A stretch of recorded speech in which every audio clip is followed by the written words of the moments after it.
वालरियल कश्मीर में G20 इजलास आलमी कानून जी भञकड़ी आहे। भारत एक कॉन्फ्रेंस ज़रिए मज़लूम कश्मीरियुनि जो आवाज़ दबाए नथो सघे। आज़ाद कश्मीर जे 3 ॾींहनि जे दौरे ते पतल पीपुल्स पार्टी जे चेयरमैन ऐं परॾेही वज़ीर बिलावल भुट्टो ज़रदारी चयो आहे त असां सॼी दुनिया में भारत खे वाइको करे रहिया आहियूं। भारत गॾियल क़ौमुनि जे वालरियल कश्मीर बाबति ठारान जी हमेशा भञकड़ी कंदो रहे पियो। मां कश्मीरी भाइरनि ऐं भेनरुनि सां ॿधी जो इज़हार करण लाइ आयो आहियां। 3 ॾींहनि जे दौरे ते पतल बिलावल भुट्टो ज़रदारी सुभाणे आज़ाद कश्मीर जे कानून साज़ असेंबली जे इजलास खे ख़िताब कंदो। 23 मई ते बाग ज़िले में पीपुल्स पार्टी जे जलसे खे बि ख़िताब कंदो। ममलकती वज़ीर फैसल करीम कुंडी चयो आहे त बिलावल भुट्टो ज़रदारी कश्मीर काज़ भरपूर नमूने आलमी बिरादरी आॾो पेश कयो आहे।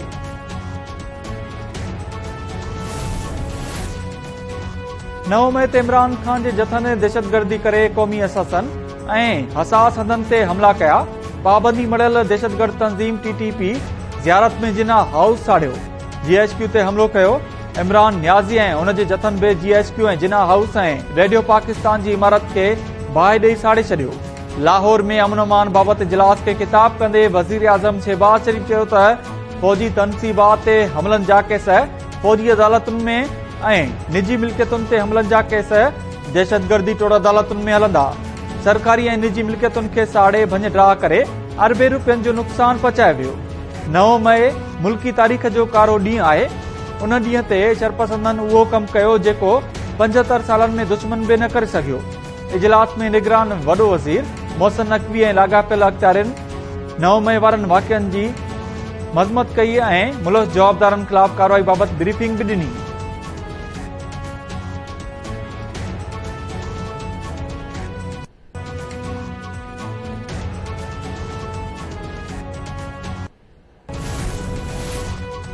परॾेही वज़ीर ऐं PP चेयरमैन बिलावल भुट्टो ज़रदारी सां आज़ाद कश्मीर जे दौरे ते पतल वफ़द जी मुलाक़ात। मुज़फ़राबाद में कश्मीरी मुहाजिरनि जे वफ़द जी मुलाक़ात। वफ़द बिलावल भुट्टो ज़रदारी खे G20 कॉन्फ्रेंस बाबति पंहिंजनि ख़दशनि खां आगाह कयो। वफ़द तरफ़ां कश्मीर जी आज़ादी वारी तारीख़ बाबति बिलावल भुट्टो जे किरदार जी आजा।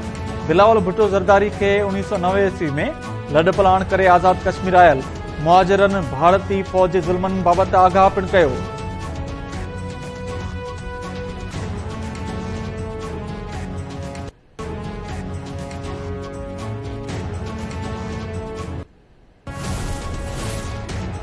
सुप्रीम कोर्ट जे सीनियर जज जस्टिस काज़ी फैज़ी सां इस्लामाबाद हाई कोर्ट जे 6 जजिस जी मुलाक़ात। चीफ जस्टिस आमिर फारूक लाहौर में हुअण सबबि मुलाक़ात में शरीक न थी सघियो। ज़रनि मूजिबि 1 कलाक ताईं जारी रहंदड़ मुलाक़ात ख़ुशगवार माहौल में थी। इस्लामाबाद हाई कोर्ट जी नई इमारत में मुंतक़िली समेत अहम अमरनि ते ॻाल्हियूं। गुज़िरियल ॾींहुं इस्लामाबाद हाई कोर्ट जे 6 जजिस चीफ जस्टिस उमर अता बदयाल सां बि मुलाक़ात कई हुई।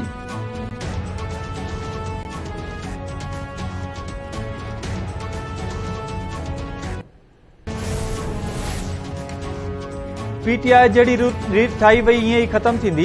इमरान खान खे पंहिंजनि मुखालफ़नि खे जेल में विझण ऐं उन्हनि खे रोआरण जो शौक़ु हो। अॼु हू पाण मुकाफ़ाते अमल मां गुज़री रहियो आहे।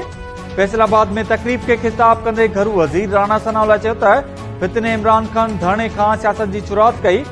इमरान खान 2018 में मनसूबाबंदी तहत साज़िश कई। मुंहिंजे ख़िलाफ़ अहिड़ो केस ठाहियो वियो जो PTI वारा बि न पिया वञनि। इमरान खान जेल एतिरो ॾिनल आहे जो माण्हुनि खे ढाल बणाए रहियो आहे। PTI जे विॻोड़े ने फ़ौजी हंधनि ते हमला कया। लीडर ईअं गाइब थी विया जो कारकुननि जी बि का सार न पिया लहनि।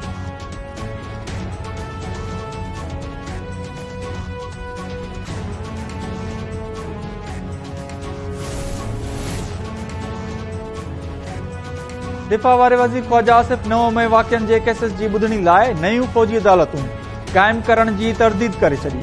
सियालकोट में पाक फ़ौज जी हिमायत में रैली खे ख़िताब कंदे ख्वाजा आसिफ चयो त नयूं फ़ौजी अदालतूं क़ाइम न कयूं वेंदियूं छो त कानून अॻ में ई मौजूदु आहे ऐं अदालतूं बि मौजूदु आहिनि। उन्हनि तहत ई केस हलाया वेंदा। 9 मई जा वाक़िआ पाकिस्तान जे वजूद ऐं सालिमत ते हमिलो हो। हिकु शख़्स रुगो पंहिंजे इक़्तिदार लाइ मुल्की सुञाणप ते हमिलो कयो। मियांवली एयरबेस ऐं कोर कमांडर हाउस ते हमलनि ऐं भारत जे हमलनि में को फ़र्क़ु न आहे। हमलो कंदड़ शरपसंदनि जी सुञाणप थी चुकी आहे। खेनि कटहरे में आंदो वेंदो।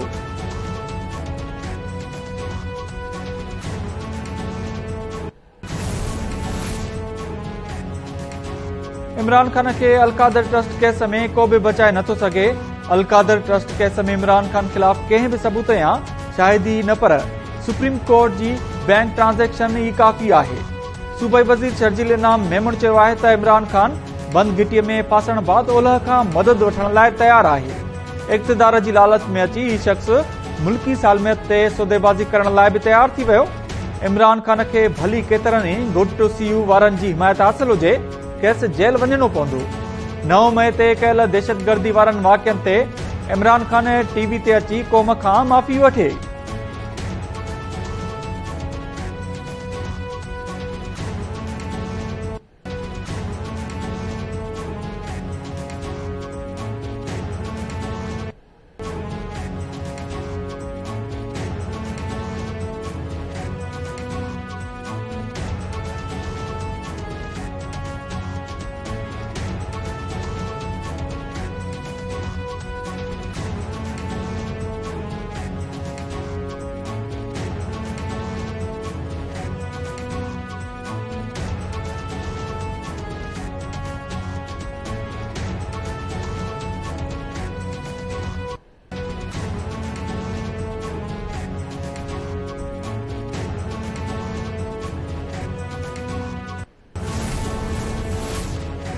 छहनि महीननि खां चई रहिया आहियूं त कराची जो मेयर पीपुल्स पार्टी जो ई थींदो। पीटीआई जा कामयाब थियल चेयरमैन पार्टी इजलास में चई चुका आहिनि त पीटीआई खे वोट न ॾींदा। सूबाई वज़ीर सईद गनी चयो आहे त जमायत इस्लामी जी हिमायत करण वारे फ़ैसिले ते पीटीआई वारा ख़ुशि न आहिनि। पीपुल्स पार्टी खे रुगो मेयर लाइ 9 मेंबरनि जी ज़रूरत आहे। कराची जे मेयरशिप लाइ असां पीटीआई खे हिमायत करण लाइ नाहे चयो।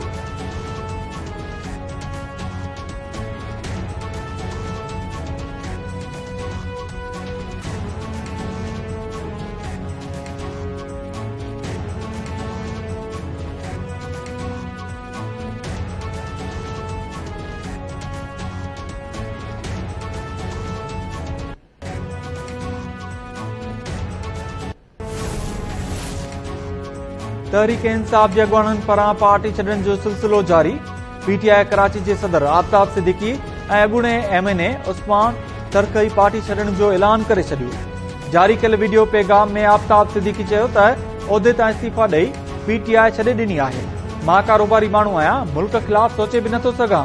उहिदे तां इस्तीफ़ा ॾेई पीटीआई जे अॻूणे एमएनए इंजीनियर उस्मान तरकई बि पार्टी छॾण जो ऐलान करे छॾियो।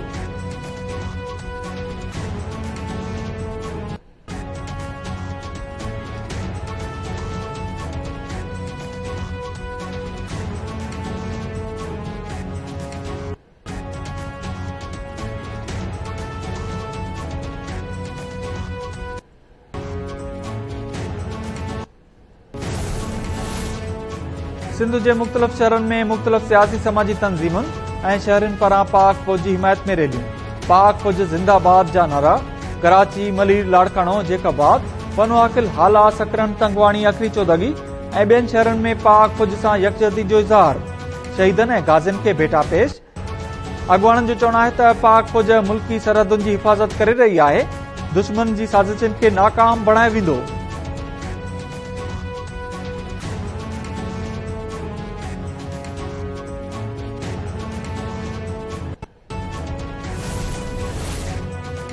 वाई पांदी वेझो तफ़री माग गोरख हिल स्टेशन ऐं भरपासे में गजगोड़ सां बरसात विझ किरण सबबि 16 सालनि जी निंगरी पहुती वई।